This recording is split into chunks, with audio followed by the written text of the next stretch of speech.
So welcome back to DC Silver Age Storytime, and today's story comes from Superman number 80 from February 1953, with story by Edmund Hamilton and art by Al Plastino. We all know that mighty Superman has no family, that his parents perished when his native world, Krypton, perished long ago. At least that's what Superman himself has always thought.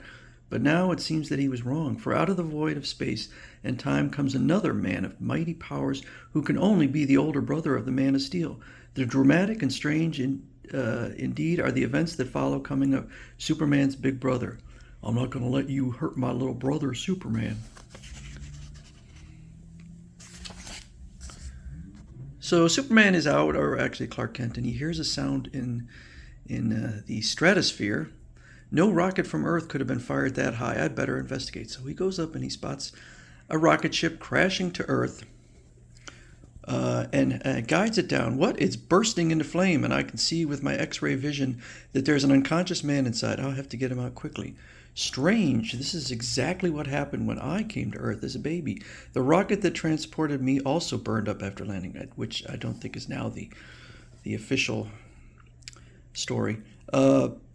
Because its metal was alien to Earth's atmosphere. But who's this man? Maybe this paper in his pocket will explain. Great Scott, this is the handwriting of my father Jor-El, who perished with Krypton years ago. This rocket must have been drifting through space ever since. Chart of space course to be followed so my son can reach Earth. The note says, for Hal-Kar and my son. Then Jor-El must have had another son, older than me, whom he also tried to send to Earth. If so, then this Hal-Kar is my older brother.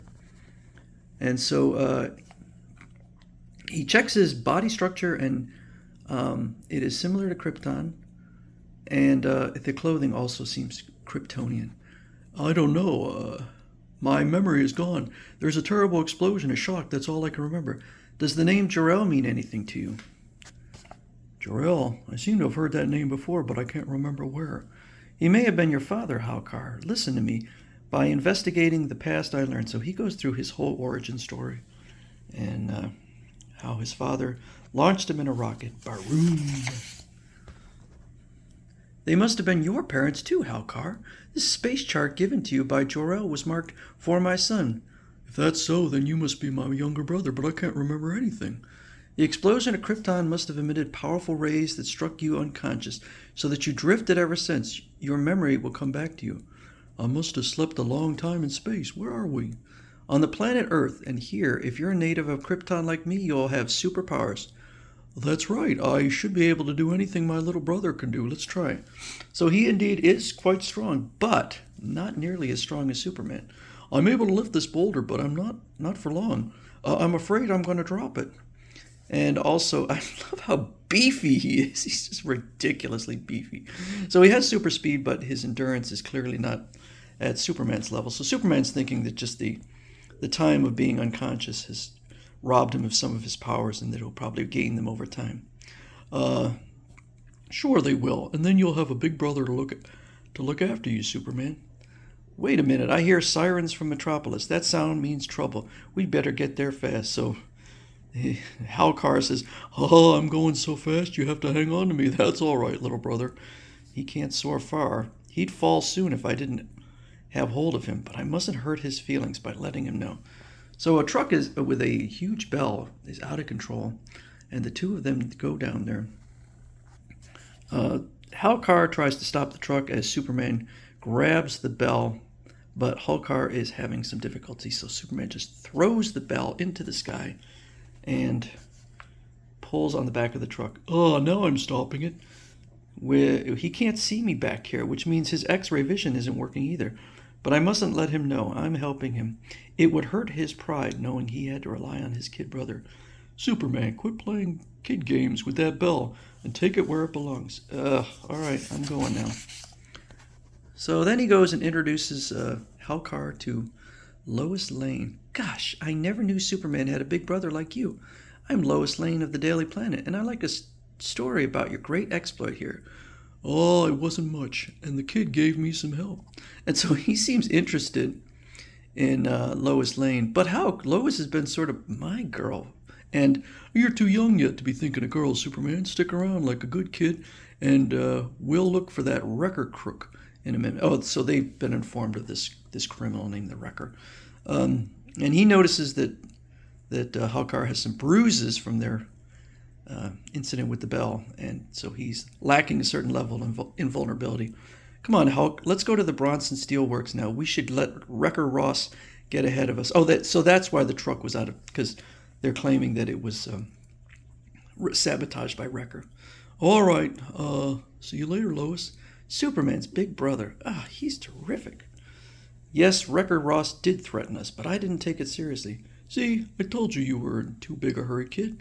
Wait, listen, I hear an alarm. So they go out to the plant, and Wrecker is indeed there doing his thing.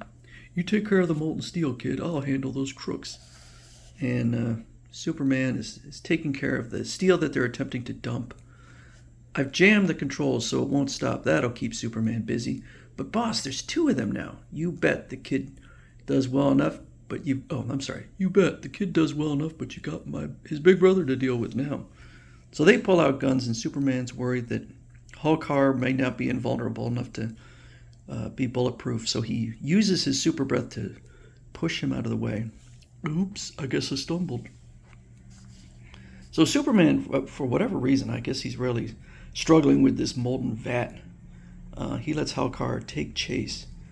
Puff, I can't keep this up much longer. They're stepping on it. Oh, they'll get away. So they turn around and just nail Halkar with the car because they're figuring out that he's not Superman level, and then they chain him up. But boss, Superman's sure to come looking for his brother. I'm tied in chains and I haven't the strength to snap them. Let him come. I'm ready for him. So he starts looking for his brother with his X-ray vision. Uh-oh, there they are in that small building, and they've already made Hulk their captive. I'll have to think of some explanation to save his pride after I grab those cooks. So he busts in, but they have him hooked up to with wires, and they threaten to electrocute him unless Superman leaves permanently. Now that I'm giving the orders, you're going to leave Metropolis for good, Superman, because if I ever see you again, your brother will get the current. I can't sacrifice Hulk. I'll have to go, but I'll come back at invisible super speed to stop their wrecking racket. All right, you win, Ross. I have no choice. So he decides to leave. No, Superman, don't do it. I won't let your career be wrecked. So he musters his strength and busts out of the chains, but then they do electrocute him. I'll stop them all. Oh, you did it. You killed my brother. You wrecked my brother's, well, he's the wrecker, life, but you'll wreck nothing else in the prison you're going to.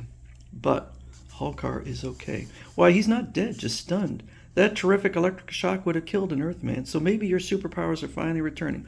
Hulk, wake up. It's me, your brother. What? You're not my brother. Wait a minute. Now I remember everything.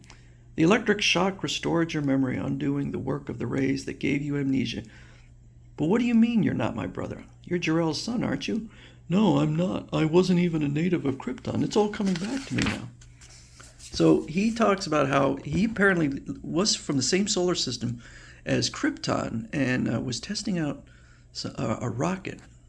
But when he arrives on Krypton, Jor-El says, you must leave Krypton immediately. It's doomed and you'll soon explode. Go back to your own world, Halkar. But I'm afraid my ship won't make it. But Jor-El has his own ship and says, okay, I'm going to send you on your way with a space course back to your planet. Thanks, Jor-El. I'll take off for Thoron now. The Thoron is his planet. Krypton has exploded. The rays of the atomic explosion, they're overpowering me. Everything dark. I'm blacking out. So apparently, he, rather than remain in the solar system, he flew all the way to our solar system. I must have lain unconscious for years in suspended animation until my rocket drifted to Earth. And that explains why you only had weak superpowers on Earth. You're a native of Thoron, a smaller world than mighty Krypton, but still much larger than Earth. I wish you were my brother, Hulk. But since you know now who you are, you'll want to return to Thoron. I can build you a rocket that will get you there safely. Wonderful. And yet I too wish we were brothers. I'll never forget you, Superman. And so sometime later, as a great new rocket hurtles out of space, into space. Goodbye, Hulk. Maybe I'll see you again someday on Thoron. You can always be sure of a welcome there from your big brother. So I really do enjoy this story, and it is very similar to the introduction of Mon-El. That occurred in 1961. He was created by Robert Bernstein, but very similar, and even the costume bears quite a bit of similarity. So I think this is sort of a reuse of a plot, or at least with Monel. But I did really enjoy this one.